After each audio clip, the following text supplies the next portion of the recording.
Boston Dynamics just solved one of the least glamorous but most important problems with humanoid robots. What happens when the battery dies in the middle of a shift? The production version of Atlas can now recognize that its battery is running low, walk back to a dedicated battery station, remove the depleted pack, install a fresh one, and go straight back to work. The whole swap takes less than 3 minutes, with no human stepping in. That's a big change for real factory use because battery downtime can wreck the economics of these machines.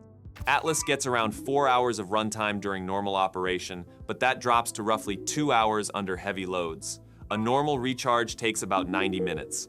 So instead of sitting idle for an hour and a half every few hours, Atlas can swap batteries in under 3 minutes and continue through much longer shifts with minimal interruption. And Boston Dynamics is clearly building this version around actual industrial work.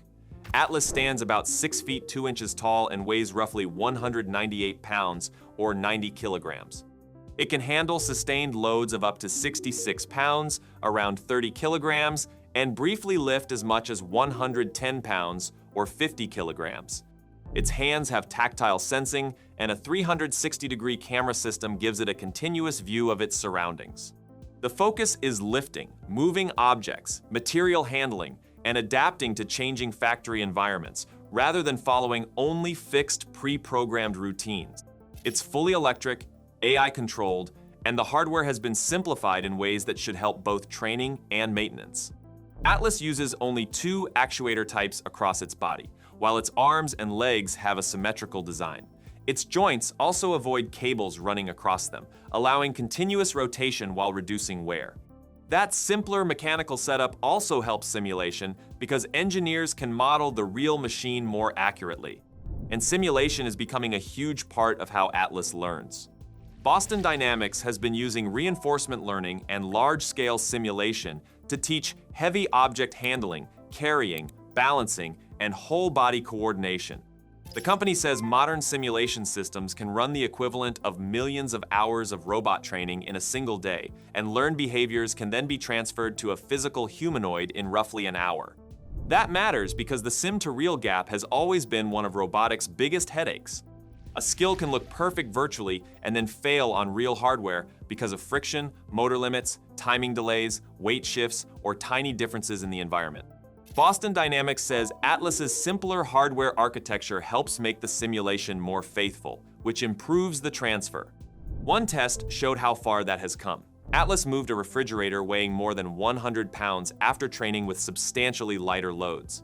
That requires much more than raw strength. The robot has to see the object, anticipate its weight, control the forces through its hands, maintain balance, and coordinate its entire body while the load shifts. Even the flashy movements still have a practical reason behind them.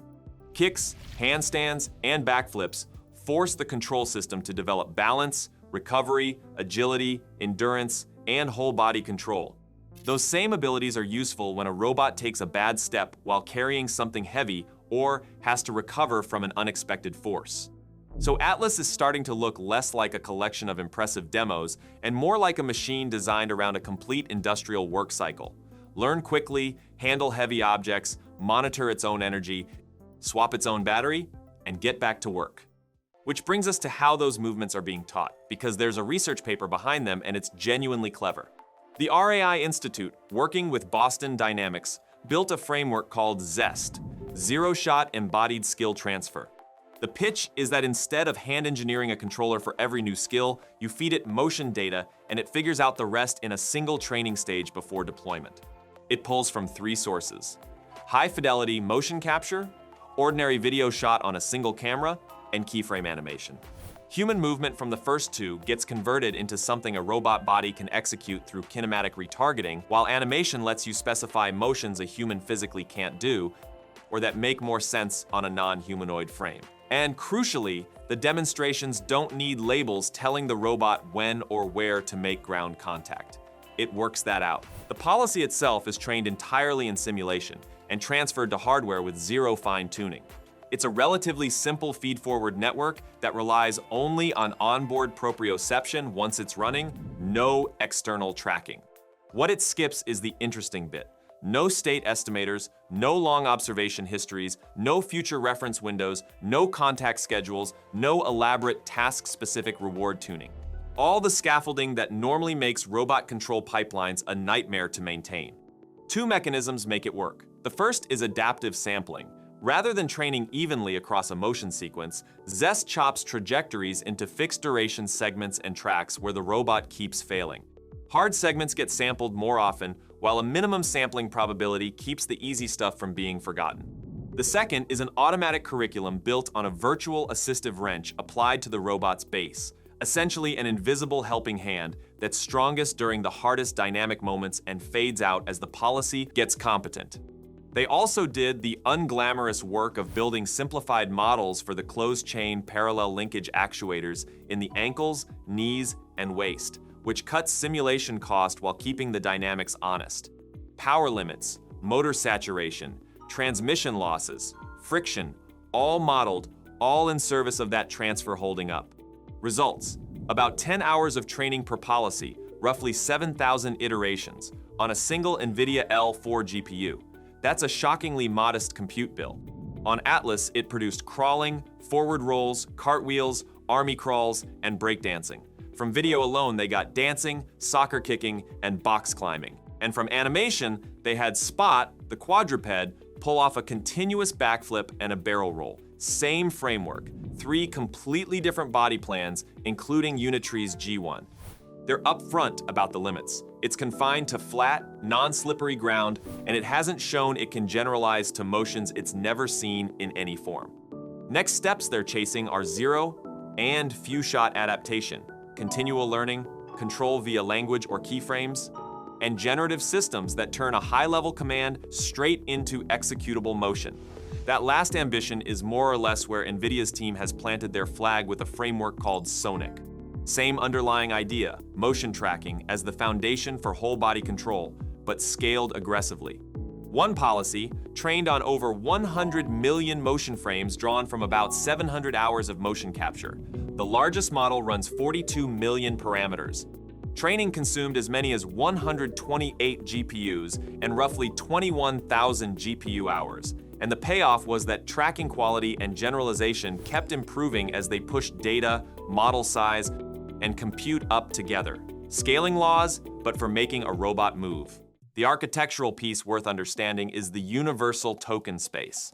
Different input types, robot motion, human motion, hybrid commands, each get their own encoder, and everything gets compressed into a quantized token that feeds a single shared control decoder. That one design decision is what lets the same policy accept VR, teleoperation, video-based control, text prompts, music, and vision language action models without retraining anything underneath. On top of that sits a real-time kinematic motion planner generating short segments between keyframes, continuously replanning as new commands arrive. So you can change direction, speed, or style mid-motion, and the robot just absorbs it. Video input works from pre-recorded clips or a live webcam. Text prompts specify things like walking or kicking. Music-driven control pulls rhythm and melody into dance, and the system can hop between modalities on the fly. Deployed on a Unitree G1, Sonic hit a 99.2% success rate across 123 real-world motion sequences against 100% in simulation. So a sim-to-real gap of well under a point, which is remarkable at that scale. They also wired it up to a vision language action model through the token interface and ran 5 whole-body tasks, averaging 75% success. Those tasks included picking objects up, opening a trash can with a foot pedal, and coordinating hand and foot together to drop a soda can in the bin. As the team put it, they expect Sonic to serve as a foundation that higher-level perception and reasoning can be built on top of. Their broader argument is that a shared action representation stops treating locomotion and manipulation as 2 separate problems, which is how most of the field has handled it until now. Meanwhile, on the commercial end, BYD just put a humanoid on its showroom floors. It's called Xiao D. It stands 5.2 feet, 1.61 meters, and weighs 128 pounds, so 58 kilos, 31 degrees of freedom, 7 of which are in the hands. It supports 6 Chinese dialects and 6 foreign languages, and packs facial recognition, gesture recognition, and lip reading.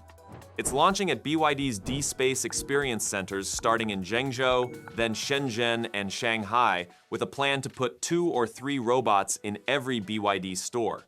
The job description is greeting visitors, explaining vehicle models, demonstrating features, answering questions, pure retail, nothing industrial or domestic. Full showroom deployment is pegged at 1 to 2 years out.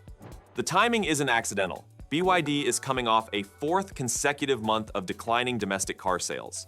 June global sales rose 5.5% year-over-year to 403,472 vehicles, but domestic sales fell 22%. First half of the year, they sold 1,808,511 new energy vehicles, down 15.72%, while overseas sales climbed 70.65%. So a company with a massive showroom network and a softening home market suddenly has both a reason to diversify and a ready-made test bed for customer service robots. They've also been pushing their God's Eye intelligent driving platform using AI, cameras, radar, and sensors to cut down on human driving error.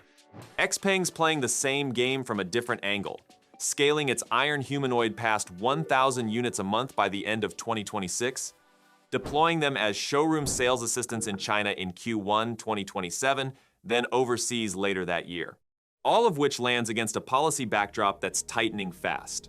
On July 28, the US FCC added foreign-produced advanced robotic devices, humanoids and quadrupeds both, to its covered list. That blocks new models requiring FCC authorization from being imported, marketed, or sold stateside, though previously authorized devices can keep operating. The stated reasoning is national security and critical infrastructure risk from connected machines carrying cameras, sensors, and network stacks. China's response was to accuse Washington of politicizing trade and technology over what it called unfounded concerns. And Chinese firms are not slowing down regardless. Deep Robotics just released footage of its DR02 humanoid climbing outdoor concrete stairs. Real stairs, real weather, not a padded lab floor. Earlier clips had it running across uneven grass and jumping obstacles, and more recently, it's been shown hauling a fire extinguisher mounted on its back while working around high-voltage electrical infrastructure.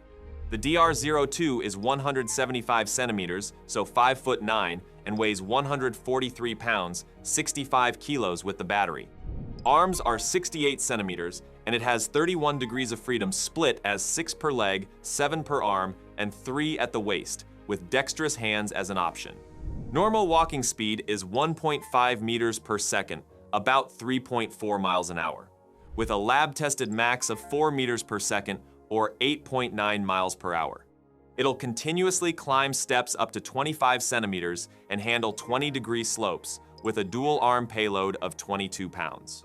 The headline feature is full-body IP66 dust and water resistance, rated from -4 degrees Fahrenheit to 131 degrees Fahrenheit. Perception runs 1 LiDAR, 3 depth cameras, and a wide-angle camera with an industrial 64-bit octa-core processor, 16 gigabytes of memory, 128 gigabytes of storage, and an AI chip delivering up to 275 TOPS. Power comes from a 20 amp hours, 1,440 watt-hours swappable pack, and there's modular quick disassembly hardware, so forearms, full arms, and legs can be swapped out fast. The corporate context matters too. The Hangzhou company has applied to raise around $367.4 million through an IPO on Shanghai's Star Market, and the application's been accepted. They posted their first ever net profit in 2025, roughly $4.2 million. Investors are increasingly demanding evidence that these machines move reliably outside scripted demos, which is exactly why the stair footage exists. And their quadruped side of the business has been out-tracking Tibetan antelopes at 4,700 meters, documenting migration and feeding behavior in genuinely punishing high-altitude terrain. That's the week. Plenty more coming. Thanks for watching. See you in the next one.